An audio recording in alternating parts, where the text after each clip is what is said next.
बिंदास, कैसे आप सब लोग? आई होप आप सब लोग बहुत अच्छे से मज़े कर रहे हैं और अपनी लाइफ में एंजॉय भी कर रहे होंगे, उसके साथ साथ पढ़ाई भी कर रहे हैं। तो आज हम एक नया टॉपिक करने वाले हैं, फाइनेंशियल अर्थमेटिक। तो चलिए देखिए, फाइनेंशियल अर्थमेटिक में हमें क्या क्या करना पड़ेगा। अगर हम यहाँ पे ध्यान से देखें तो हमें कंपाउंड प्रोपोर्शन करना है, banking, income tax, insurance and percentage, ये सारी चीज़ें हमें यहाँ पे करनी है। चलिए, कंपाउंड प्रोपोर्शन में अब हमारे पास है first direct proportion, inverse proportion. चलिए, तो डायरेक्ट प्रोपोर्शन में आप लोगों को हम, अगर आप लोगों ने पहले भी वीडियोस करे हैं तो आपको पता है कि डायरेक्ट प्रोपोर्शन में क्या होगा। दोनों चीज़ें ऊपर जाएंगी या फिर दोनों चीज़ें नीचे जाएंगी। कैसे? अब देखिए, सपोज करिए, जैसे मान लीजिए अगर आप रनिंग कर रहे हो, ठीक है, तो आप 10 किलोमीटर पर आवर की स्पीड से रनिंग कर रहे हो, तो आपको लगना है 30 मिनट्स एक ग्राउंड को कवर करने में। अगर आप इसकी स्पीड बढ़ाओ तो 15 किलोमीटर पर आवर, तो क्या आपको टाइम ज़्यादा लगेगा, कम लगेगा? कम लगेगा, तो हम कह सकते हैं 20 मिनट्स लग सकता है। तो देखिए, यहाँ पे टाइम इंक्रीज हुआ है, सॉरी स्पीड इंक्रीज हुई है, यहाँ पे टाइम डिक्रीज हुआ है, तो क्या डायरेक्ट प्रोपोर्शन होगा? नहीं होगा। लेकिन अगर मैं कहूँ, ये वाला एग्जाम्पल देखा तो ये क्या हो जाएगा हमारा इनवर्स प्रोपोर्शन। तो लेकिन अगर डायरेक्टली देना कि सपोज करिए मेरे पास 5 रुपीज़ है, इसमें एक बिस्किट का पैकेट आता है,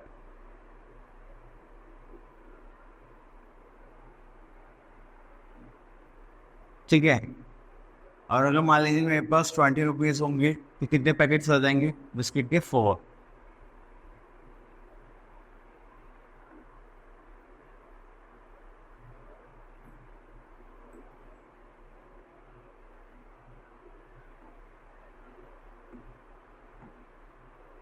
ठीक है, देखना है यहाँ पे हमने क्या करा, हमारे पैसे भी बढ़ गए और यहाँ पे नंबर ऑफ बिस्किट्स भी बढ़ गए, ठीक है। तो ये एग्जाम्पल इसको हो जाएगा हमारे पे डायरेक्ट प्रोपोर्शन का। चलिए, अब आगे चलते हैं। अब देखिए, नेक्स्ट आता है हमारे पास कंपाउंड प्रोपोर्शन। कंपाउंड प्रोपोर्शन में आप लोगों को क्या करना है कि ये देखना है कि जो भी प्रोसीजर है वो कैसे फॉलो हो रहा है। अब यहाँ पे आपको 3 आइटम्स गिवन है, एक बार क्या लेबर गिवन है, एक बार कुछ अर्थ मीटर गिवन है और वो टाइम गिवन है। 3 मिनट्स हो गई है हमारे पास, ठीक है। तो लेबर हमने देखा कि 30 थी पहले, अब कितनी हो गई? 35 हो गई। आवर्स पहले कितने थे? 6 आवर्स लगे थे, अब कितने लगने? 5 आवर्स। Sorry, okay. देखिए, अगर आप कंपाउंड प्रोपोर्शन की बात करें तो यहाँ पे हमें क्या होगा, दो से ज़्यादा चीज़ें गिवन होगी। जैसे यहाँ पे लेबर्स गिवन है, आवर्स गिवन है, आर्ट गिवन है, ठीक है। तो यहाँ पे हम क्या करेंगे, 3 का प्रोपोर्शन। क्लियर? चलिए, तो आगे चलता है, तो स्टार्ट करते हैं। Direct proportion, inverse proportion, compound proportion. तो अब यहाँ पर हमने क्या देखा, क्या वो हमें क्या करना है, क्वेश्चंस देखने हैं। क्योंकि डायरेक्ट इनवर्स पता है, कंपाउंड को हमें एक से ज़्यादा, दो से ज़्यादा क्या दे देंगे, 4 दे देंगे। चलिए, सबसे पहले हम करते हैं आगे, सेकंड क्वेश्चन देखते हैं। अब आगे यहाँ पे क्वेश्चन नंबर 4, क्वेश्चन नंबर 4 करते हैं पहले। If 16 neighbors earn rupees 67,500 in 9 days, how much money will 10 neighbors earn in 12 days?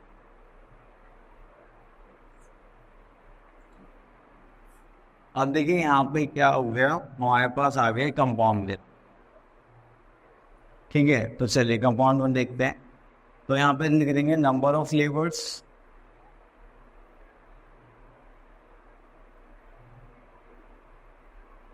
ठीक है। उसके बाद आ जाएगा हमारे पास नंबर ऑफ लेबर्स हो गया, then amount of earning, then उसके बाद आ जाएगा हमारे पास नंबर ऑफ मीन्स, ठीक है। अब देखिए, हम यहाँ पे हमारे 15 लेबर्स हैं और वो 67,500 अर्न करते हैं इन 9 डेज, ठीक है। तो आप इस टाइप की टेबल बनाएंगे तो उससे काफ़ी ईजी हो जाता है, ठीक है। And how much money did 10 labours are in 12 days, तो हमें ये निकालना है। अब देखिए डायरेक्ट प्रोपोर्शन है या इनवर्स प्रोपोर्शन, अब ये बताना है। ठीक है, अगर हम देखें अमाउंट, लेबर ज़्यादा थी, ठीक है, अगर लेबर कम हो गई थी क्या हो जाएगा, हमारा डायरेक्ट प्रोपोर्शन हो जाएगा। ठीक है, लेबर ज़्यादा है तो अमाउंट ज़्यादा कमा रहे हैं, लेबर कम है तो कम कमा रहे हैं। अगर नंबर ऑफ डेज बढ़ेंगे तो हमारा अमाउंट भी क्या होगा, बढ़ जाएगा। ठीक है, अब देखिए ऐसे ये 9 डेज में इतने कमा रहे थे तो 12 डेज में क्या होंगे, ज़्यादा कमाएंगे। तो ये हो गया हमारा डायरेक्ट प्रोपोर्शन। अगर आपको याद हो डायरेक्ट प्रोपोर्शन में क्या होता था, x1 upon y1 equals to x2 upon y2। ये यहाँ पे 3 है तो हम क्या करेंगे,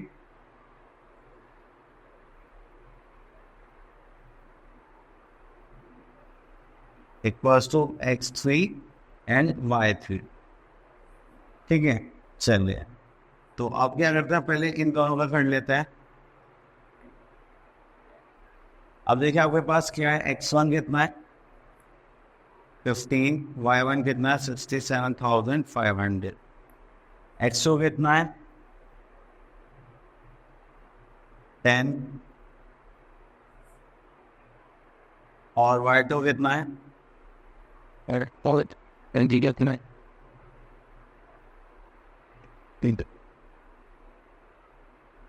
x1 y1,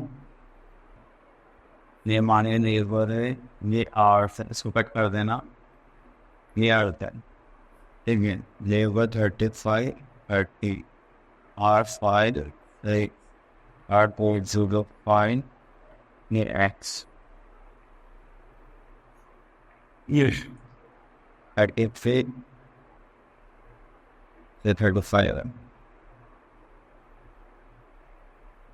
35 into 5 equal to, ये सब न्यूमरेटर में, ये सब न्यूमरेटर में।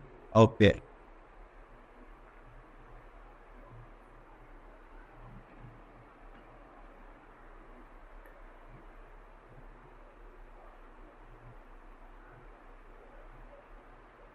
चलिए दोस्तों हम कैसे करेंगे, इसको ले लेते हैं,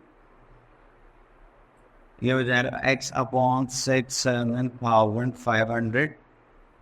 ठीक है, तो ये डिनोमिनेटर में आ रहा है तो हम इनको भी क्या करेंगे, डिनोमिनेटर में ले लेंगे 19 इंटू 15, और इधर वन लिखाऊंगे तो इसमें ले लेंगे नोमिनेटर इस टाइप से। ठीक है, तो क्रॉस मल्टीप्लाई कर देंगे, इधर चला जाएगा 97,500 अपॉन 9 इंटू 15। चलिए उसे सॉल्व कर लेते हैं।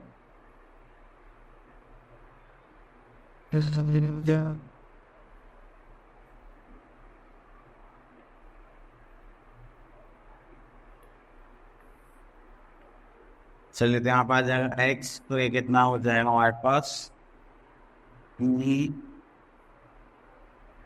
से कट सकता है, 3 3 4 3 से काट सकते हैं, हाँ 3 2 3 4 3 5 15 डबल 0, 15 15 से 25 होता है डबल 0, ये कितना होगा 40 इंटू 1500, 15 4 कितना होता है 60, और ये 3000 है, हमारा अमाउंट कितना आ गया 60,000।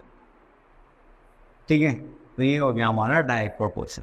ठीक है, चलिए उसके बाद हमने आगे लिखा है, if the fair of 12 quintal luggage for a distance of 18 kilometres 12 rupees.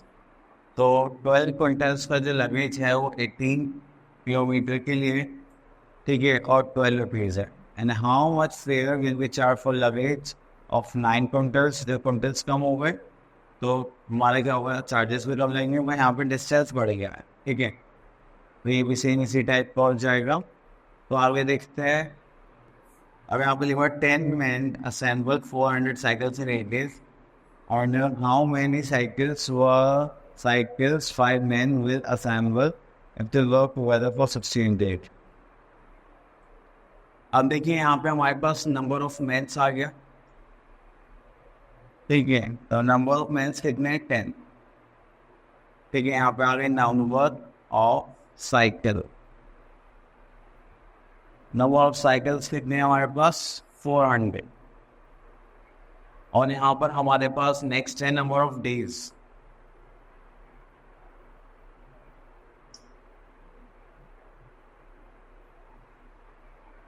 Number of days कितना हो जाएगा हमारे पास 8। ठीक है, तो how many cycles 5 men assemble if the work of 16 males। तो यहाँ पे नंबर ऑफ साइकिल्स निकालने हैं। अब देखिए मैन क्या होगा, डिक्रीज होगा तो नंबर ऑफ साइकिल में क्या हो जाएगी डिक्रीज। अब रिलेशन देखो तो क्या होगा डायरेक्ट। अगर नंबर डेज इंक्रीज करते हैं तो ये भी क्या हो जाएगा हमारा डायरेक्ट।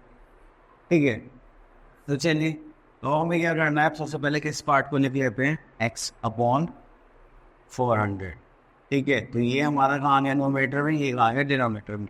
तो सेम ऐसी हो जाएगा, ये कहाँ जाएगा हमारा 5/10 इंटू 16 अपॉन 8। ठीक है, x यूज टू करेंगे तो 5/10 इंटू 16 अपॉन 8 इंटू 400। ठीक है, तो 8 5 जा 40 and 0, इससे 0 खत्म, and 16 5 जा 80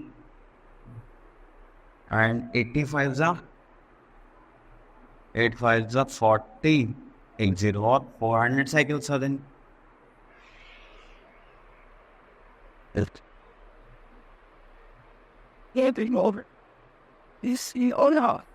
तो यहाँ पे हमारे पास कितने साइकिल्स होंगी 400 ग्रुप।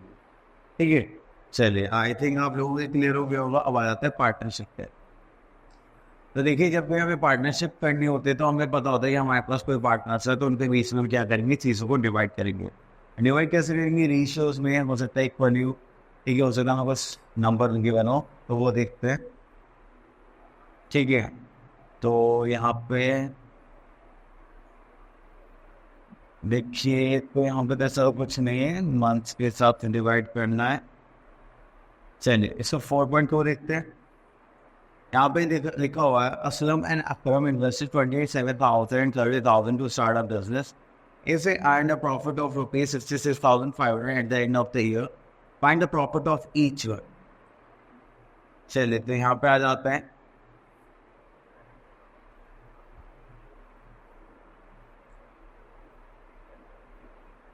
और यहाँ पे असलम में हमारे पास एंड दूसरा कौन है अकरम।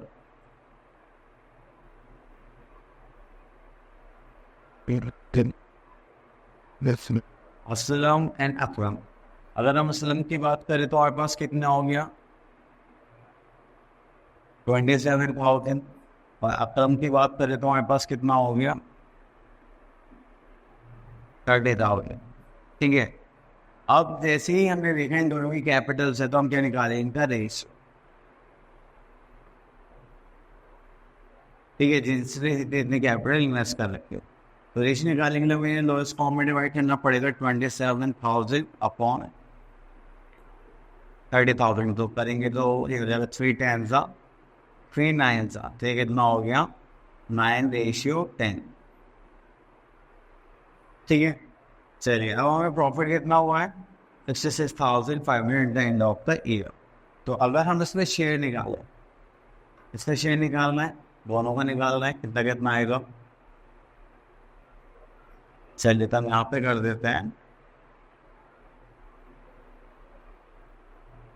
अक्रम्स शेयर इन प्रॉफिट। देखिए अक्रम का कितना है हमारे पास 10 है, और इन दोनों अगर टोटल करेंगे तो हमारे पास कितना आ जाएगा 90 इंटू करेंगे हम कितना 66500 से। ठीक है, अगर हमें इसका निकालना है असलम का निकालना है, असलम शेयर इन प्रॉफिट, तो हम क्या करेंगे असलम का शेयर लेंगे जो कि क्या हमारे पास 9 और डिवाइड में 90 इंटू कितना 66500। ठीक है, अब इसको सॉल्व करते हैं, थोड़ा साइड में कर देते हैं। 9.4 57, तो उसमें यहाँ से लेते हैं 19,665, 19 से कितना होगा 57, तो यहाँ पर वो 9,5, 19,5 से कितना होता है 95 और 2 0 यहाँ आ जाएंगी, उसको कट करेंगे तो कितना आ जाएगा 3500। ठीक है, ऐसे ही यहाँ पर आ जाएगा 3500। अब 3500 को किस मल्टीप्लाई करना है हमें 10 से, तो ये तो आ जाएगा 3500 और यहाँ पे कितना आ जाएगा 35,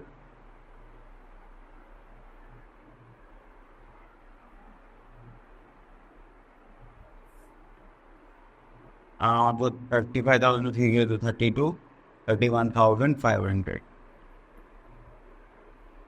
ये हो गए इन दोनों के शेयर्स। तो इस टाइप से आप क्या निकालेंगे, क्वेश्चन नंबर 3 में हम लोगों को यहाँ पे गिवन है टाइम पीरियड के साथ कि किस पर्सन ने कितने टाइम पीरियड के लिए कितना अमाउंट इन्वेस्ट कर रखा है। ठीक है, तो इस बार हम क्या लेंगे, उसका कॉन्ट्रीब्यूशन भी लेंगे, क्या हो रहा है।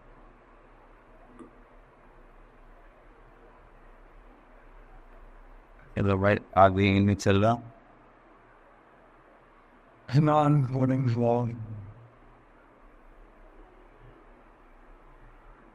चले। तो यहाँ पे हमारे पास 2 पार्टनर्स हैं, तो सबने इन्होंने 4,000 कॉन्ट्रीब्यूट करे, इन्होंने कितने करे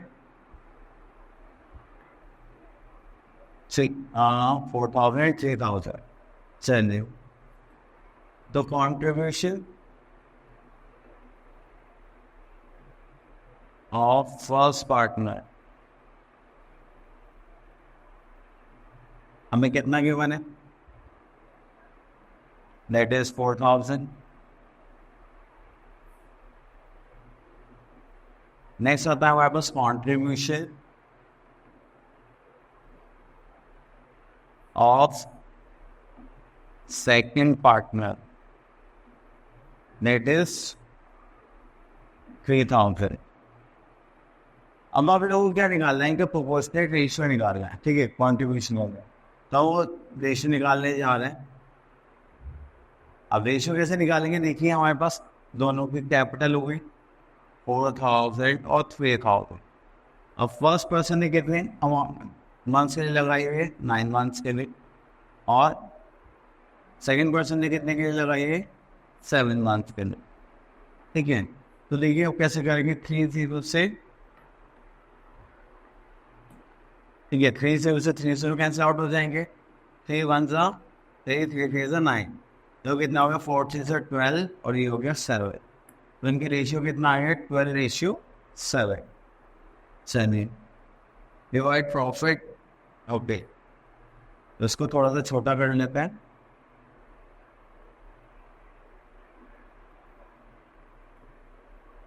अब यहाँ पे हम क्या निकालने वाले हैं, शेयर ऑफ प्रॉफिट, वो हो जाएगा हमारे फर्स्ट पार्टनर का। देखिए फर्स्ट पार्टनर यानी कि तो शेयर कितना है 12, अगर इन दोनों टोटल करेंगे तो डिनोमिनेटर में इतना आ जाएगा 19, एंड प्रॉफिट कितना था हमारे पास 11,590। ठीक है, तो 19 इंटू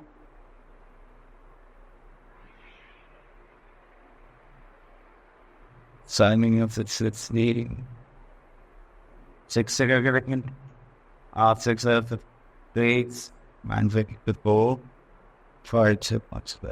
ठीक है। ओके, तो अगर हम इसको डिवाइड करेंगे किससे 6 से, 11,410, ये आ गया 610, तो 610 इंटू 12 करेंगे तो 202 6 2 से 12, और ये हो गया 1 6 1 6, तो 732। ठीक है, तो यहाँ पे हम कर लेंगे 732 ये किसका आ गया फर्स्ट पार्टनर का शेयर। चलिए अब हमें क्या करना है, सेकंड पार्टनर का निकालना है, तो share of profit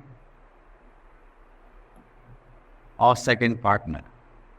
second partner का शेयर देखे तो कितना था हमारे पास 7, अपॉन में क्या इन दोनों का टोटल, दैट इज 98 इंटू 11,590, 19 से इसको डिवाइड करेंगे तो कितना आ जाएगा 614 मल्टीप्लाई करना 0 7 7 कितना होता है 42।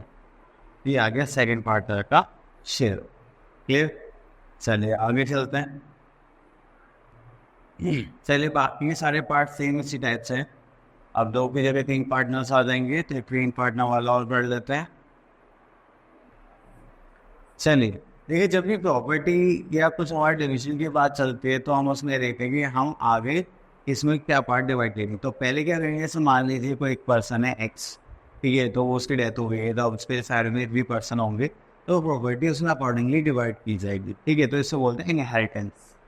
चलिए तो इसमें से एक क्वेश्चन पिक करते हैं और उसको समझने की कोशिश करते हैं। अब ले लेते हैं हम फिर left a property worth rupees 6,50,000. He had to pay 50,000 debts, मतलब उसका जो कर्जा था, जो उधारी थी, उसके पास लोन होगा कोई, तो उसके अंदर 50,000 remaining amount was divided among 2 sons, 2 daughters and find the share of each. अब देखिए, सबसे पहले हम यहाँ पे क्या देखेंगे, हम देखेंगे कि टोटल अमाउंट ऑफ प्रॉपर्टी। ठीक है, टोटल अमाउंट ऑफ प्रॉपर्टी कितना था हमारे पास 6,50,000। ठीक है, अब फर्स्ट ऑफ ऑल हम क्या देखेंगे, amount of debt. Amount of debt कितना था हमारे पास 50,000। अब नेक्स्ट आ जाता है हमारे पास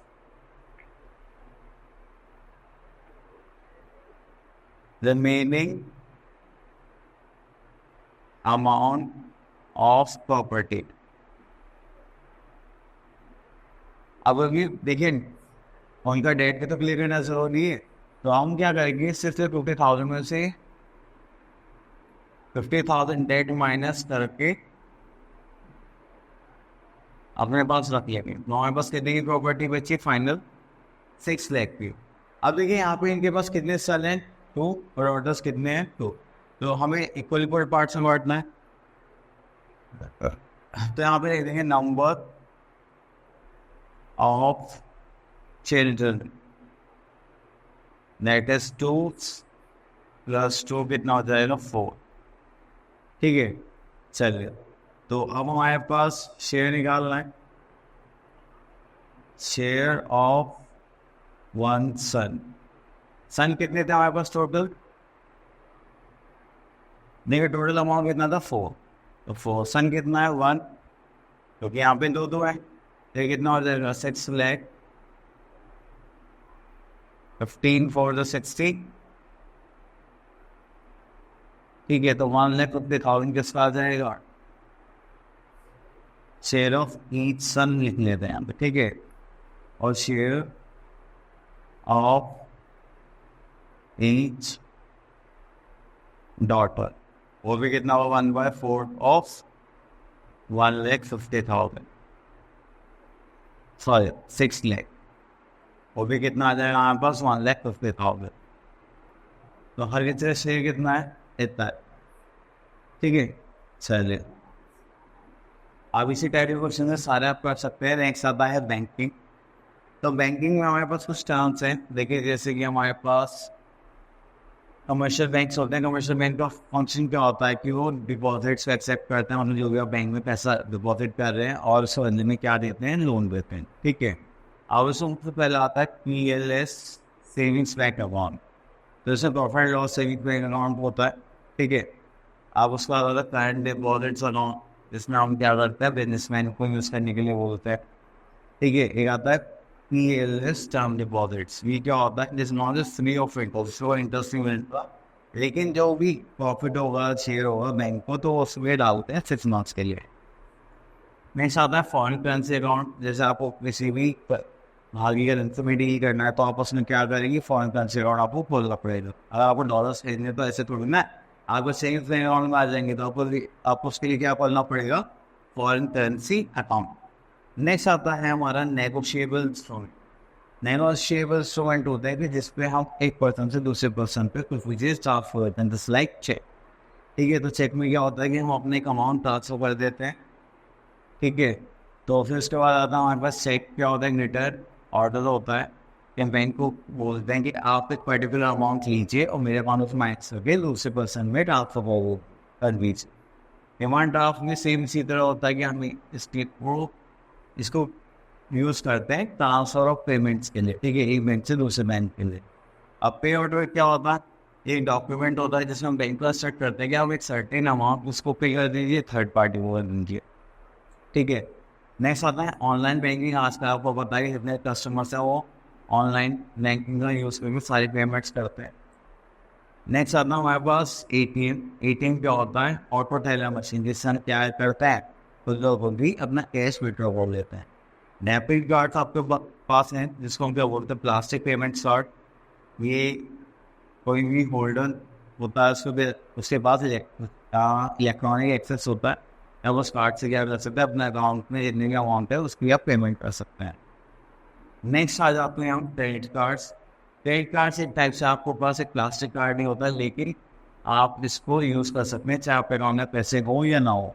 इसमें आपकी एक लिमिट होती है, जस्ट लाइक 50,000 की आपकी लिमिट है, तो 50,000 आप उसको खर्च करते हैं। लेकिन ये कि इसकी ड्यू डेट होती है, उससे पहले आपको क्या करना होता है, पेमेंट करना पड़ता है, नहीं तो फिर आपको ऊपर चार्जेस समझाते हैं, ठीक है। अब यहाँ पे कन्वर्शन करना है, तब वही वाली बात है, यूनिटी मेथड से हम इसको क्या कर सकते हैं, कन्वर्ट कर सकते हैं।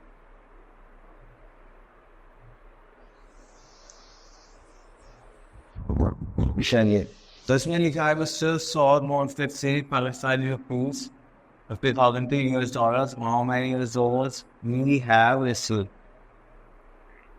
तो हमें रेट यहाँ पे कितना की बात है, $1 को 99.8। तो बस टोटल हमें कितना अमाउंट चाहिए, 50,000 को US में करना है, 10 को डिवाइड कर देंगे तो हमारे पास आ जाएगा, ठीक है। तो ये तो सिंपल कन्वर्जन है। सो अब देखिए इसमें से क्वेश्चन पिक कर लेते हैं फिर। अच्छा बोले convert 35,000 rupees into Australian dollar. I one Australian dollar कितने का हमारे पास, 92.77 का, ठीक है। तो हमें क्या देखना है यहाँ पे, अमाउंट इन रुपीज कितना है, 35,000, ठीक है। नेक्स्ट हमारे पास क्या रहता है, कन्वर्जन। तो 1 ऑस्ट्रेलियन डॉलर इक्वल्स टू कितना है हमारे पास, रुपीज 92.77, ठीक है। तो अब हमें क्या चाहिए, ऑस्ट्रेलियन डॉलर्स पता करने। तो 35,000 में कितने होंगे, तो 35,000 रुपीज इक्वल्स टू 35,000 कैरीज ऑस्ट्रेलियन डॉलर, ठीक है। तो हमें 35,000 रुपीज थे, एक ही कैलकुलेटर पता है, तो उसको 92.77 से क्या कर देंगे, डिवाइड कर देंगे, तो हमारे पास क्या आ जाएगा, नंबर आ जाएगा, ठीक है। ठीक है, आ जाएंगे के पास 37.27, ठीक है। तो हमारे पास 377 पे आ जाएंगे ऑस्ट्रेलियन डॉलर्स। चलिए नेक्स्ट आ जाता है हमारे पास मार्कअप। मार्कअप का मतलब होता है कि जो भी सिर्फ बाय इंटरेस्ट निकालते हैं, तो उसी टाइप से हम उसको क्या बोलते हैं, मार्कअप, कि हम इतने टाइम पीरियड के बाद आपको कितना इंटरेस्ट रिसीव होगा, ठीक है। चलिए तो अब उसको देख लेते हैं। इसको निकालने का फॉर्मूला वही होता है जो सिंपल इंटरेस्ट का होता है, P into R into T. चलिए तो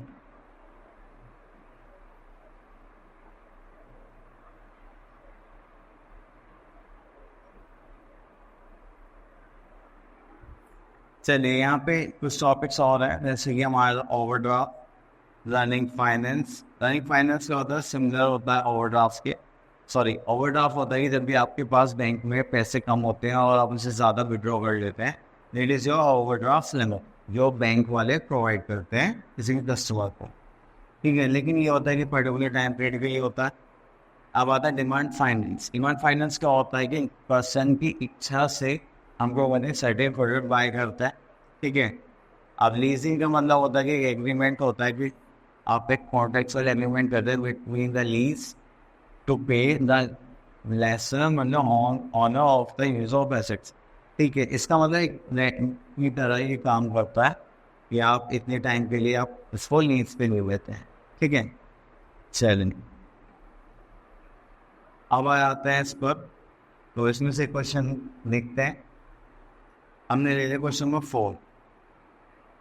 तो इसमें हमें लिखा है मैंने invested some amount in the business, he receives a profit of 27,000 at the rate of 12% per year for 3 years per his original investment, ठीक है। तो इन्होंने हमें बोला है the amount of profit, amount of profit कितना है हमारे पास रुपीज 27,000, ठीक है। अब यहाँ पे दूसरा क्या दे रखना है हमें हमें फाइनल करना है ओरिजिनल इन्वेस्टमेंट, ओके। और हमें यहाँ पे क्या गिवन है rate of interest,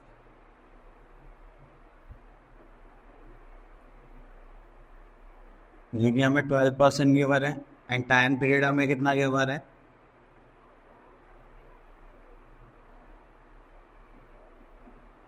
time period हमें गिवन है 3 years,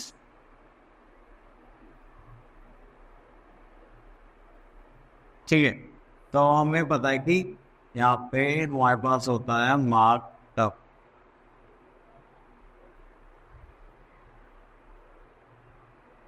मार्कअप क्या होता है P into R into T upon 100।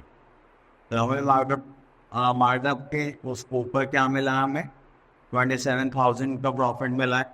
और इसे इन्वेस्टमेंट हमें पैसा पता ही नहीं कितना है, तो रेट हमें पता है 12%।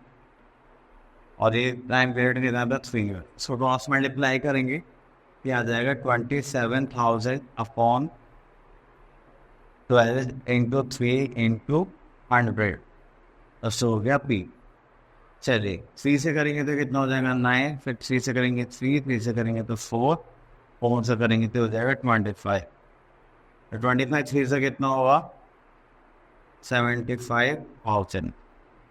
तो अगर हम देखें तो ओरिजिनल इन्वेस्टमेंट कितने की आ गई हमारी 75,000, ठीक है। चलिए इसी टाइप से आपको सारे क्वेश्चंस करने हैं। अब यहाँ पर आता है हमारा परसेंटेज पर 100 और आउट ऑफ 100। तो हमें बताया गया कि हमारे पास एक प्रॉफिट लॉस होता है, उसके परसेंटेज निकालने। प्रॉफिट पता है आपको, जब सेल्स प्राइस में से कॉस्ट प्राइस माइनस कर देंगे तो प्रॉफिट आ जाता है। लॉस में क्या होता है कि हमारा कॉस्ट प्राइस ज़्यादा होता है सेल्स प्राइस से, तो हम उसको क्या मानते हैं लॉस बोलते हैं, ठीक है। चलिए तो आगे चलते हैं। अगर हमारे पास डिस्काउंट का भी है तो मार्केट प्राइस पे हम क्या देते हैं डिस्काउंट देते हैं, ठीक है। तब जाके हमारे क्या निकल के आता है सेल प्राइस। चलिए तो और कुछ तो नहीं है यहाँ पे।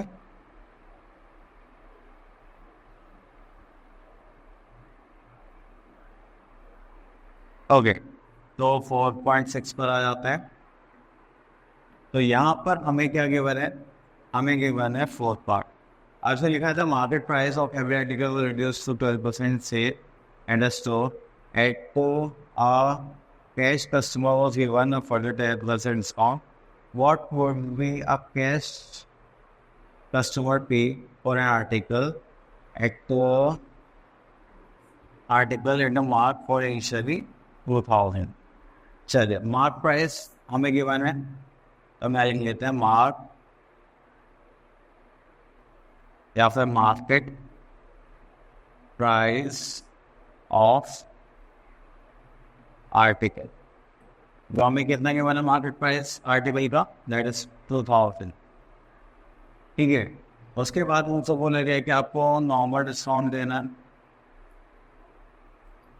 तो हमें यहाँ पे सेल डिस्काउंट गिवन है, सेल्स डिस्काउंट जो कि हम कितना बता रहे हैं 12%, ठीक है। उसके बाद आपको कैश डिस्काउंट भी अगर आप कैश पेमेंट करते हैं, ठीक है, तो वो आपको कितना दे रहे हैं कैश डिस्काउंट 10%, ठीक है। अब हमें क्या बनाना है फाइनल पेमेंट। तो यहाँ पे आ जाएगा सेलिंग प्राइस ऑफ आर्टिकल।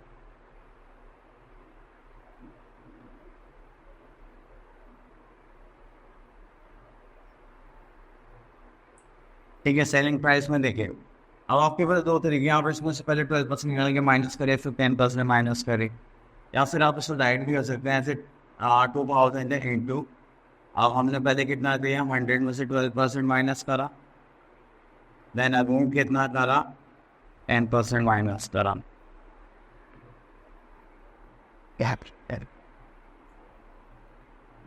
ठीक है, ये होता है प्रोग्रेसिव डिस्काउंट।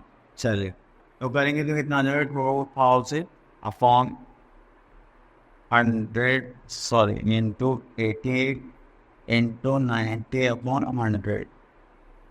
ठीक है, 100 तो था, इसका इसको हटा देते हैं। चलिए तो सबसे अच्छी बात क्या, 1 को 1 2 1 1 1 2।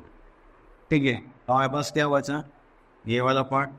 तो 9 को 18 इंटू 88, यहाँ लिख लेते हैं 18 इंटू 88, 4 6। ठीक है, वो 4815। तो आपको आर्टिकल कितने का पड़ा होगा, 1584।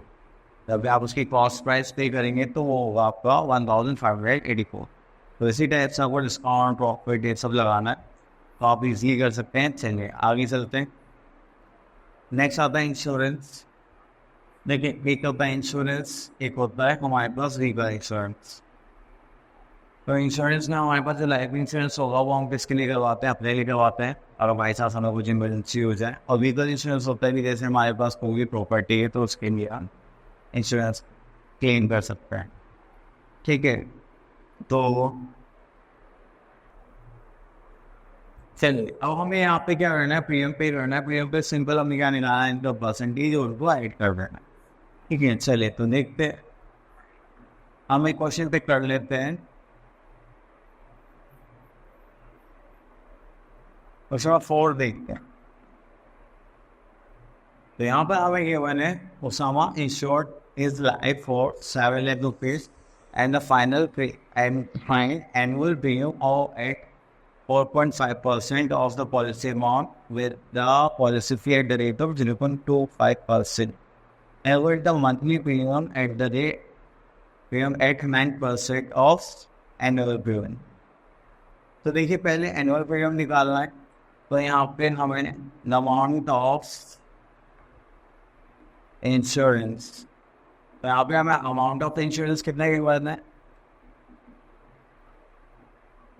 the amount of insurance is 7 lakh। ठीक है, अब इन्होंने एनुअल प्रीमियम कितना बोला है, यहाँ पे हमने यही है एनुअल प्रीमियम। एनुअल प्रीमियम कितना हमारा 4.5%। तो 4.5% ऑफ 7 लाख। ठीक है, इसको कैलकुलेट करेंगे तो हमारे पास कितना आ जाएगा, 2 से को कैंसिल कर देते हैं। 7 5 35 3 7 4 28 29 30 31। ठीक है, हैंड 2 0 यहाँ पे लगा देंगे तो कितना आ गया, ये 31,500 का आ गया हमारा एनुअल प्रीमियम। ठीक है, चलिए उसके बाद हमें बोला गया है कि आपको उसको क्या देनी है, पॉलिसी फी भी लेगी। चलिए यहाँ एक लेते हैं पॉलिसी फीस। अगर हम पॉलिसी फीस की बात कर रहे हैं तो कितना है, 0.25% ऑफ 7 लाख। ठीक है, 2 से 2 0 कैंसिल, इसको हटाएंगे तो यहाँ पर आ जाएगा। ठीक है, 100 2 0 कैंसिल कर देते हैं। 7 5 35 3 7 2 14 70 0। ठीक है, तो ये आ गया हमारे पॉलिसी फी आ गया हमारे पास 1,150। अब उसके बाद इन्होंने क्या बोला आपसे, वाई यस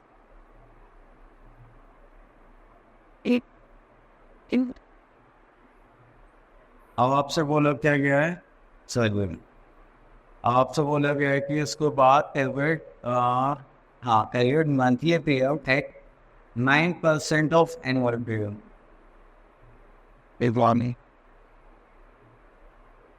अगर हम यहाँ पे एनुअल प्रीमियम की बात करें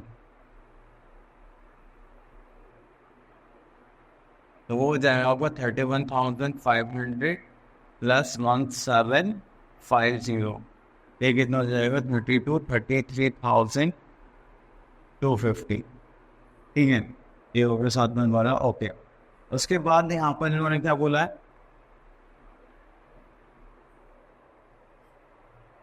अब हमें क्या देना है? डेप्रिसिएशन ने monthly monthly premium eight 9% of annual premium. अगर हम मंथली प्रीमियम देखें तो ना बोला है तो कितनी होनी चाहिए? 9%। तो 9% ऑफ कितना आ जाएगा हमारे पास? 33,250। ठीक है, 0 से 0 काट लेते हैं, 0.5 इसको करेंगे तो 6 वाले 30, 6 वाले 35। इसको करेंगे तो हमारे पास कितना आ जाएगा? चलिए तो उसको मल्टीप्लाई कर लेते हैं, इधर कर लेते हैं।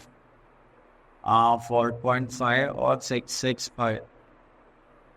क्योंकि इससे मैं 2 से 4.5 को डिवाइड कर देता हूँ। 9.5। ठीक है, 5 2 6 32 6 33 5 4 20 6 406 426। So you have 5 2 you have 9 2 6। यहाँ पे पॉइंट ला रहे, ये हो जाएगा आपका 26,902.5। ये आ गया आपके मंथली इंस्टॉलमेंट। ठीक है, तो आप इस टाइप से क्या कर सकते हैं? अपने क्वेश्चंस कर सकते हैं। चलिए आगे चलते हैं। नेक्स्ट आता है हमारे पास इनकम टैक्स। तो जब भी हम इनकम टैक्स की बात करते हैं कि जितनी भी हमारे पास एनुअल इनकम होगी तो हम उस पर क्या देते हैं? इनकम टैक्स देते हैं। एक सर्टेन लिमिट के बाद गवर्नमेंट ने बोला गया अगर आप इससे ज़्यादा पैसे कमाते हैं तो आपको इतना इतना टैक्स देना पड़ेगा। ठीक है, नेक्स्ट आता है एक्सेंट इनकम। मतलब कुछ ऐसी इनकम होती है जो पर्सन को उस इनकम पे टैक्स नहीं देना पड़ता। जैसे कि आपको दोस्त मिलता है कभी भी तो आप उस पर टैक्स नहीं देते। अब आता है टैक्सेबल इनकम। तो आप वो कैसे निकालेंगे? एनुअल इनकम जितनी भी आपको, एग्जेम्प्टेड इनकम जितनी है उसको माइनस करके आप क्या बोलोगे? Taxable income.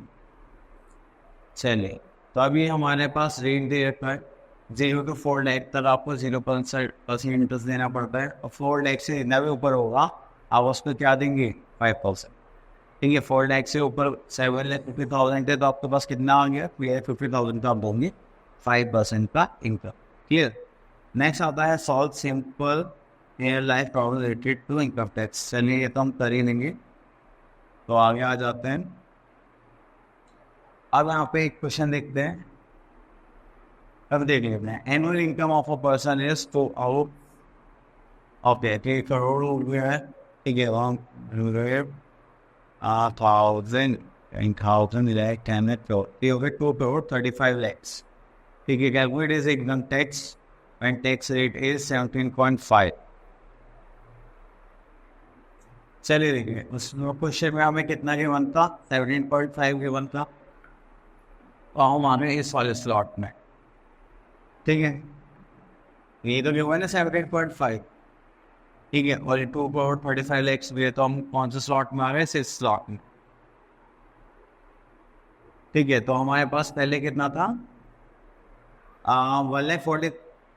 1,40,000 तो नॉमिनल में टैक्स देना है। उसके बाद जितना भी उससे अमाउंट एक्स्ट्रा है, ठीक है, उस पर हम कितना लगाएंगे? 1,80,000 पर 1,14,000 1 करोड़ 80 लाख से इतना वो ऊपर आएगा। ठीक है, तो 75 80,000। चलिए, तो यहाँ पे हमें पता चल गया कि मान लें 40,000 तो हमें टैक्स दे रहे देना है। ठीक है, उसके बाद हमने क्या देखना है? इतना भी 1 करोड़ 80 लाख से ऊपर जो भी बैठ रहा है उसका हमें कितना प्रोवाइड करना पड़ेगा? 17.5। चलिए, तो हमने देखा कि यहाँ पे टोटल इनकम कितनी? टोटल इनकम हमारे पास है 2 करोड़ 35 लाख। ठीक है, क्योंकि इंडियन सिस्टम के अकॉर्डिंग ऐसे लिखा जाता है।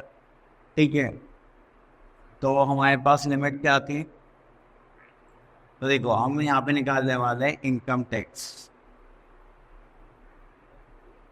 अब उसमें हमें बोला गया था कि 1,40,000 तो आपको टैक्स देने रहने वाले का जो स्लॉट था, प्लस आप जितनी भी इसमें से 1,80,00,000 से जो जितनी 1,01,00,000 से इतनी ऊपर होगी आप उस पर क्या दोगे? 70.5%। ठीक है, चलिए तो हमने देखा यहाँ पे ये हो गया। तो यहाँ पे एक्सेम्प्टेड इनकम लिख लेते हैं, क्योंकि हम उसको ऑलरेडी क्या निकाल चुके हैं, इंटरेस्ट निकाल 1,80,00,000 माइनस कर देते हैं। यहाँ पे कितना बचेगा? हो गया, और वो यहाँ पे बचा 5 और 8 5 13। ठीक है, 50 हो गया ना ये। हाँ, तो ये हो गया 1,40,000, तो ये हो गया। अब 55 लैक्स पर हमें क्या निकालना है? 17.5%। एक और जीरो लगा लेते हैं, 3 से 3 जीरो खत्म। चलो सॉरी, यहाँ पे तो क्या आ जाएगा? प्लस आ जाएगा।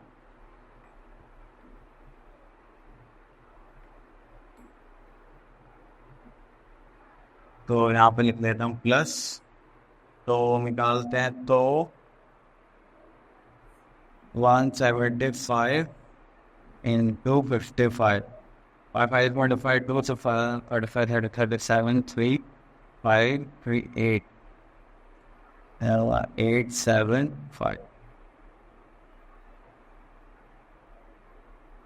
8 yes 9 6 4 5 डबल 0। ठीक है,